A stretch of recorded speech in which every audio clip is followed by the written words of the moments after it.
Hi, everybody. My name is Keith Hockton, and I'm International Living's correspondent in Malaysia. In today's video, I'm going to be talking to you about why I moved to Malaysia, how we ended up coming here. And if you're enjoying our videos, guys, please just click the like little icon there and subscribe to the channel and click the bell icon to get notified for any uploads. And don't forget to leave a comment, please, because that's obviously important because that kind of directs me to helping you guys find out exactly where you want to be. So I moved to Malaysia just over 11 years ago. As weird as that is, it's gone in a blink. And I think one of the things that made us move here is that we weren't so much looking for a life change. We were just looking for somewhere that gave us a little bit more quality of life with a better standard of living. And that was the whole ethos behind the move. The other thing was that we were taking holidays in Southeast Asia, kind of 2 to 3 times every year. And eventually, my wife turned around at one stage and said, why don't we just move to Malaysia or move to Southeast Asia, and then we can come back to Australia for holidays. So that was the thought process behind it. But I wasn't ready for that particular move, and I think I kept on putting it off. I think I was 47 at the time, and I kept on saying, well, we'll just do it next year, or we can do it the year after that, or maybe just do it when we're 50. And I kept on coming up with these kind of excuses because I don't think in my mind I really thought that we were going to do it. Not that I was against doing it, but I just didn't think we were going to do it. And then my one anniversary, my wife said to me, I think we should think about moving to Malaysia. And I said, yeah, that'd be a fantastic idea. Not thinking seriously about it at all. And I have kind of told this story before, but it's a funny story that she then went about this sticky note process of putting sticky notes over everything, with hints about moving to Malaysia. So I would literally get in the car, and there would be a note on the steering wheel, or I'd go to the fridge, there'd be a note on the steering wheel, we should think about moving to Malaysia. And this badgering, this gentle badgering, went on for a month.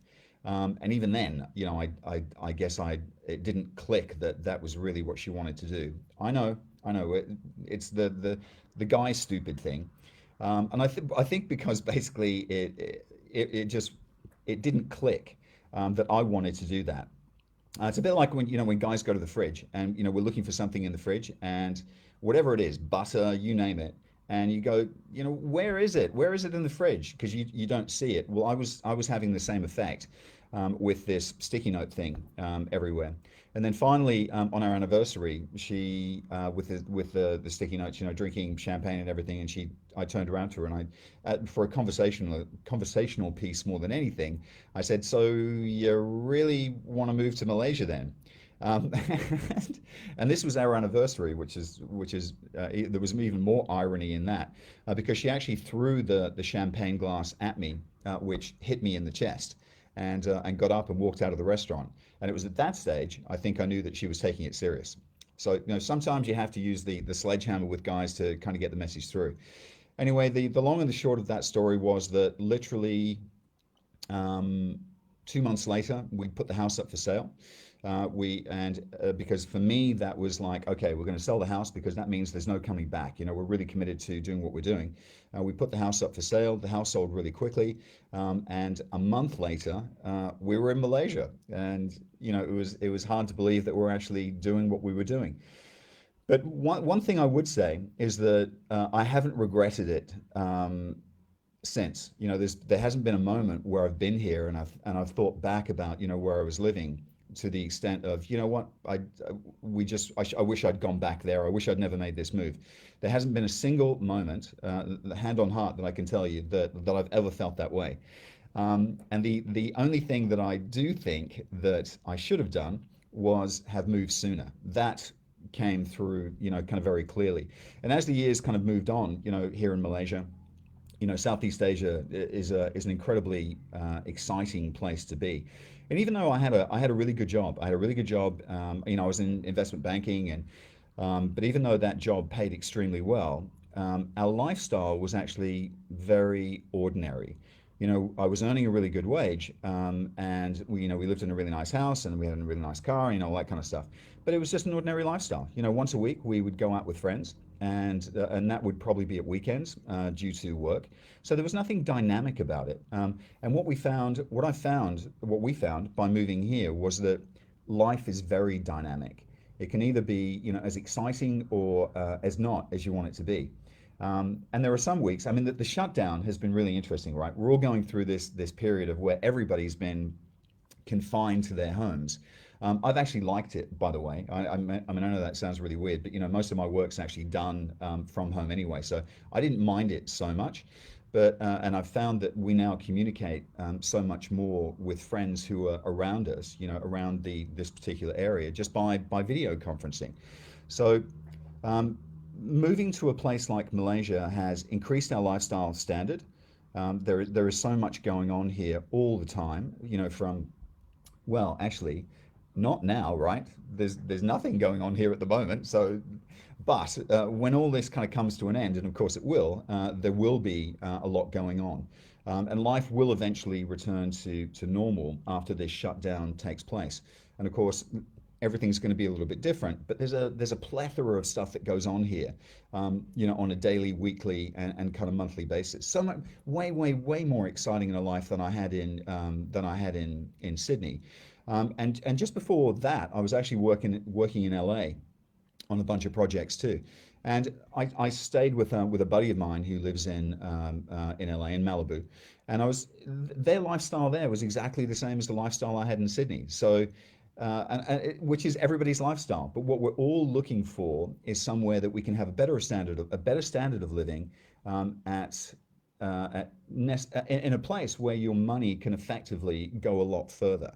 And that's the cool thing about Southeast Asia. It's the super cool thing about living in Malaysia. It's the same for, Vietnam and Thailand. We all have this amazing standard of living, but it costs us a fraction of the cost. And guys, I think I can do this. I can actually show you. I want to show you something. So I'm actually going to go kind of black for a second, but I want to show you my view. So this is my office, and so we're all live. This is my office, and this is the spare bedroom. But I just want to show you that. I don't know whether you guys can see that. Yeah. Okay, so and that's the view basically out to mainland Malaysia. It's a little bit hazy out there today, but that's the view that I have from my office. And the apartment that we live in is 2,400 square feet, and we pay about $800 a month for that, all inclusive. That's pretty much it. So the standard of living here is incredibly good. I mean, I never had that I never had that view in Sydney.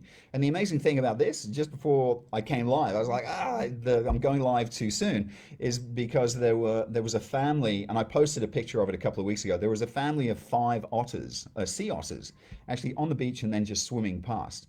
So it's an exciting place to be, and there's always interesting things going on. Visa requirements are very easy, but I need to explain that to you in detail. If you want to know more about that, just email me and I'll respond to you today. I'm very, very fast with that kind of stuff. You can own your own property here. So literally from wherever you are in the world, it doesn't matter where you're from, you can actually land in Malaysia and you can buy a property freehold on your tourist visa. So from landed property, house and garden to the apartment that we're actually living in. And to give you an idea of cost, this apartment, 3 bedrooms, 4 bathrooms, 2,400 square feet, views like that on the beach that you have there. If you were to buy that apartment, it would probably cost you about it's times 4, isn't it? 8 4 is 24. About 800,000 US to buy. But the whole thing about living in Malaysia is that you don't need to buy because property rentals are such great value. So, I think I worked it out last year that you can if you were going to buy a place like this versus renting it, you would be paying something like $400 to $500 per square foot to buy, whereas to rent it, you're only paying 80 cents. So the return there just doesn't make sense. And the reason why it's so cheap here is because the landlords don't really care about the rental side of things. They're mostly investment properties. I mean, this property is actually owned by a woman who lives in Taiwan, an American woman who lives in Taiwan. And they don't care about the rental return. They just care that someone actually looks after their property. And it's the same with, most properties. So that's why rentals are as good value as they are. So that's why we rent. Um, and I would advise you, even if you're thinking, everybody likes their own house, I would advise you to actually just come here and rent, and then have a bit of a feel, get a feel for the market, and then kind of, take it from there. Um, I'm just trying to think if there's anything else that you. Well, actually, I mean, I'm seeing that there are live questions coming in, so I'll try and answer these as we go. Someone said, Owen asked, can you own your property legally? Yeah, absolutely.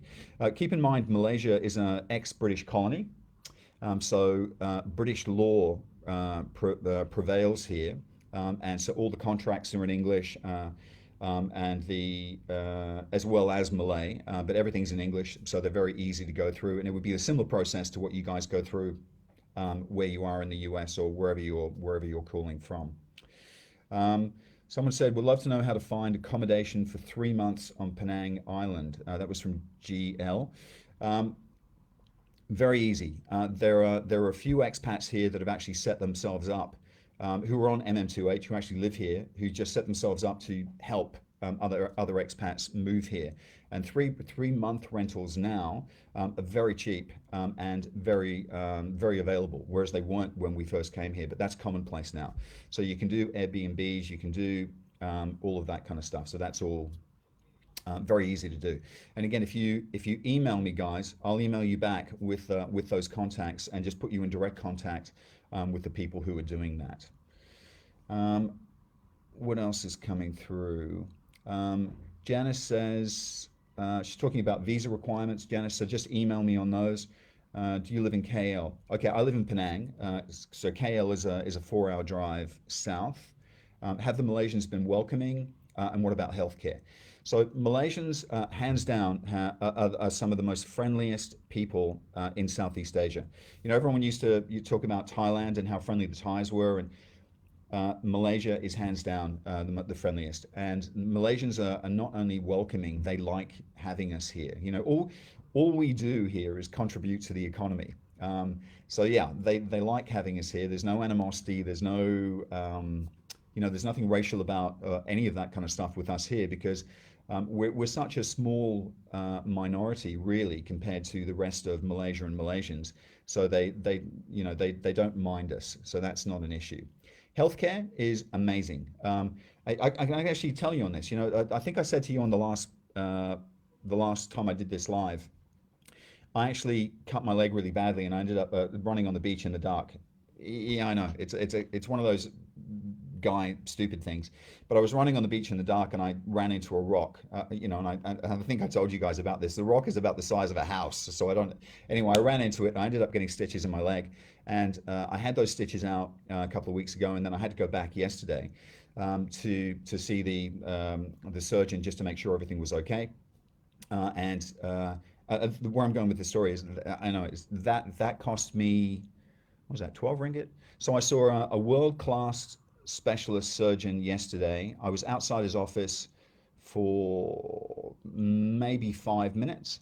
I went in and saw him. He did what he had to do, and that bill for seeing that guy, who's actually a world-class plastic surgeon and an ear, nose, and throat surgeon, cost me $4.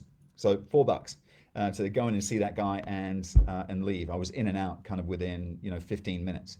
So the healthcare is very affordable. It's very easy to access. You don't have to queue to get in line for anything.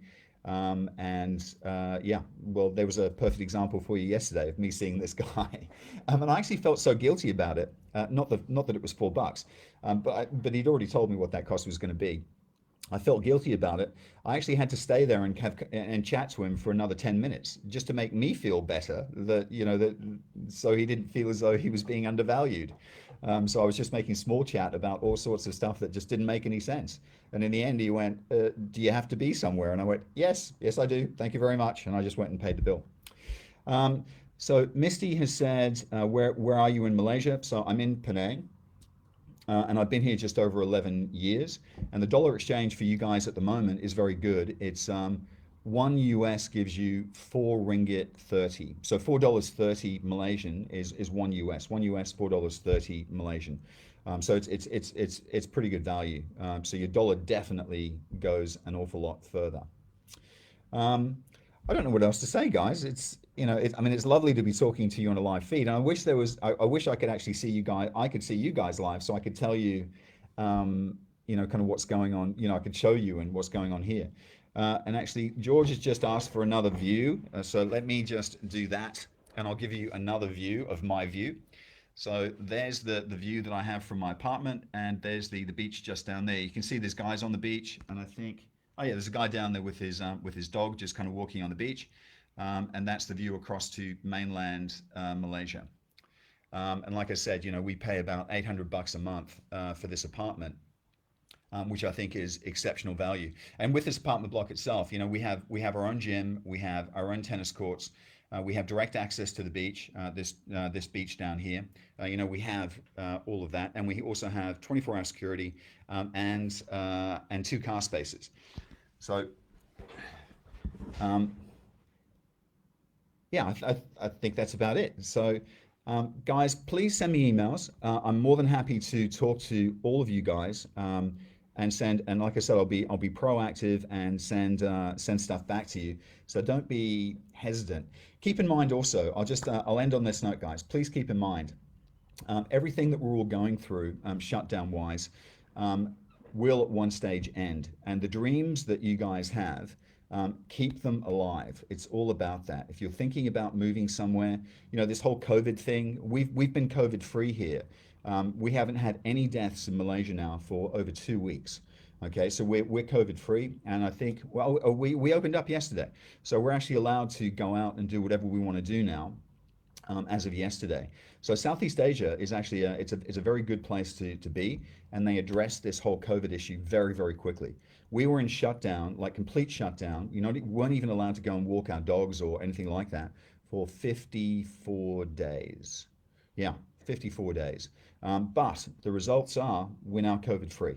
So don't let those dreams die, and keep the interest there, because I was I was doing what you guys are doing. So, when it's all over, come visit, revitalize, relive, all those dreams and things that you wanted to do, and make a decision, because it's a good place to be. It's a friendly place to be. It's a lovely place to live. The people here are absolutely fantastic, and I guess I'm living proof of that.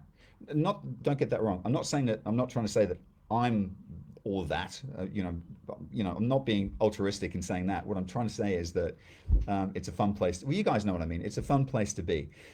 So yeah. So keep those dreams alive, guys, and come on over. It would be fantastic to see you.